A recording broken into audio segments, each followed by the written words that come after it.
The descent begins. What would actually happen if you fell into Jupiter? The moment your capsule enters Jupiter's atmosphere, there's no turning back. Unlike Earth, Jupiter has no solid surface. Beneath its colorful clouds lies a world of endless storms, crushing pressure, and temperatures so extreme that no spacecraft has ever reached the bottom. At first, everything outside looks almost peaceful. Endless bands of orange, white, and brown clouds stretch across the planet, slowly swirling around a world more than 11 times wider than Earth. But that calm view is deceptive. You're about to enter the largest and most violent atmosphere in the entire solar system. As your capsule crosses the first cloud layer, the sunlight begins to fade. The clear view of space disappears behind thick clouds, and within seconds, Jupiter surrounds you from every direction. For the first time, you realize there's no horizon and no surface waiting below. Inside the capsule, all systems are still operating normally. Your breathing remains steady, but every second the planet's gravity pulls you deeper into an environment no human has ever experienced. This is only the beginning.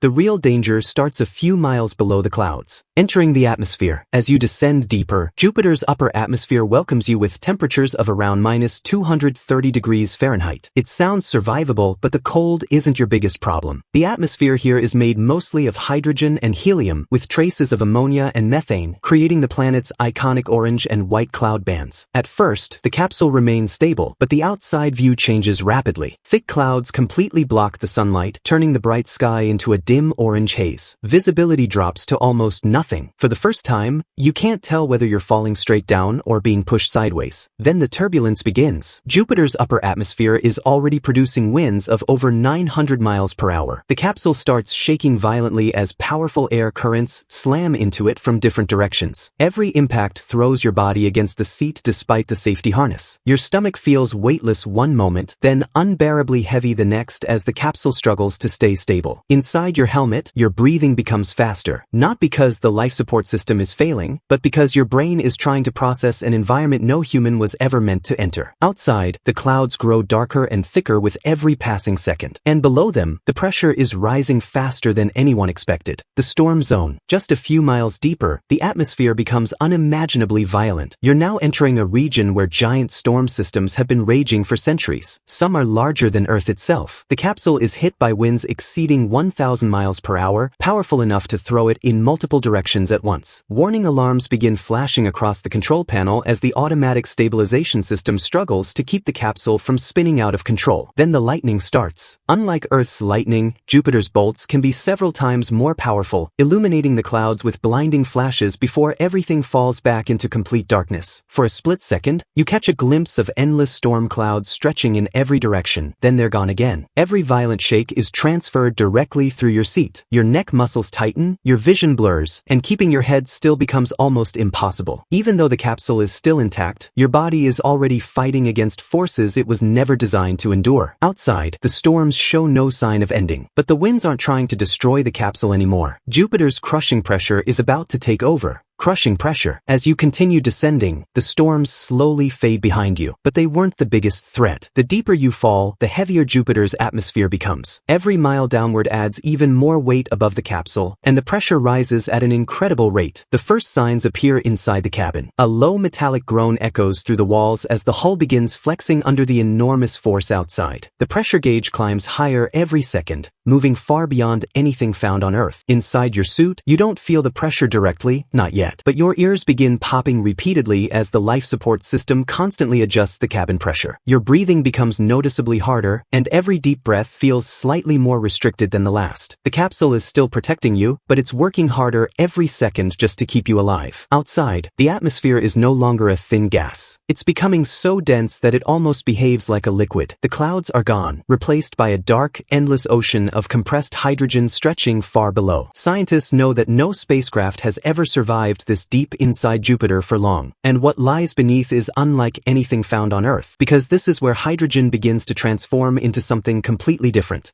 Into the unknown. By now, you've fallen hundreds of miles below Jupiter's cloud tops. No sunlight reaches this depth anymore. Outside the window, there's no sky, no horizon, only complete darkness broken by occasional flashes deep within the atmosphere. The pressure has now become millions of times greater than what you experienced near the clouds. Hydrogen, the light gas that filled the upper atmosphere, is no longer behaving like a gas. Under this unimaginable pressure, it begins transforming into liquid metallic hydrogen, a strange state of matter found nowhere naturally on Earth. The capsule starts reaching its design limits. Another loud crack echoes through the cabin as tiny fractures spread across the outer protective layers. Several instruments suddenly go offline, and the cabin lights briefly flicker before switching to emergency power. Your body still hasn't been exposed directly to Jupiter's atmosphere, but the constant vibration, rising cabin stress, and limited oxygen begin taking their toll. Your heartbeat becomes noticeably faster, your hands tighten around the controls, and every new alarm reminds you that the capsule is no longer winning the battle against Jupiter. Scientists have never seen this region directly. Everything we know comes from computer models and data collected before previous probes were destroyed. And deeper below, even metallic hydrogen won't be the biggest danger anymore.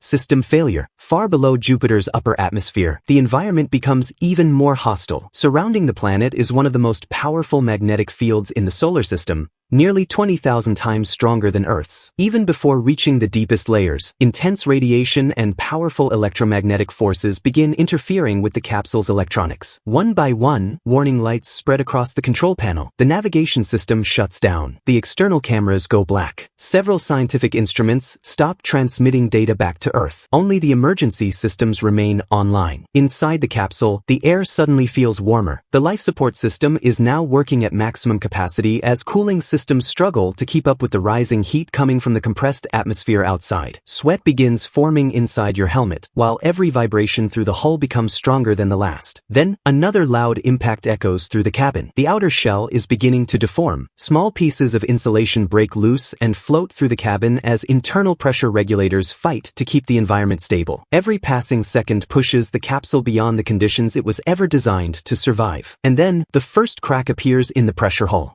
The hull breach.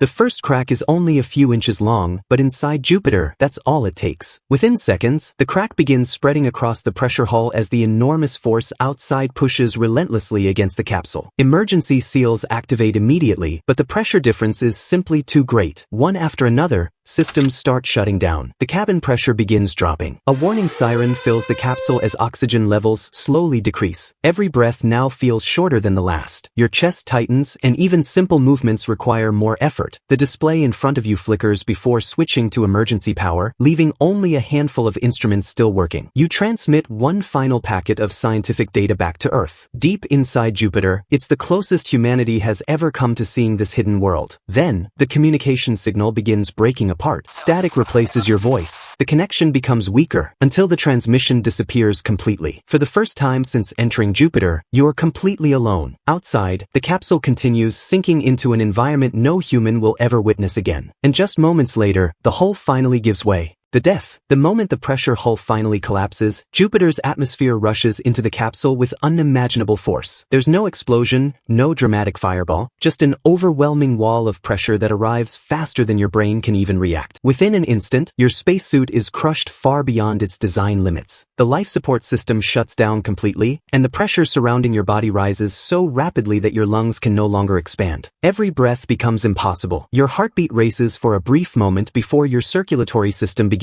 to fail. The extreme pressure compresses every air-filled space in your body, while your muscles and bones are forced under loads no human has ever experienced. Your vision fades as the brain is deprived of the conditions it needs to function, and consciousness disappears within moments. But Jupiter doesn't stop there. Long after you're gone, the remains of the capsule continue sinking deeper into the planet. Temperatures climb into the thousands of degrees, while pressures become millions of times greater than those on Earth. Any recognizable trace of the spacecraft and of the person inside it is gradually destroyed by the extreme environment, mixing into Jupiter's vast interior. No wreckage reaches the surface. No rescue mission can ever recover it. Nothing is left behind except the scientific data transmitted before the signal was lost. Jupiter doesn't destroy you in a single violent moment. It overwhelms every system keeping you alive, until both you and your spacecraft become part of the largest planet in the solar system forever.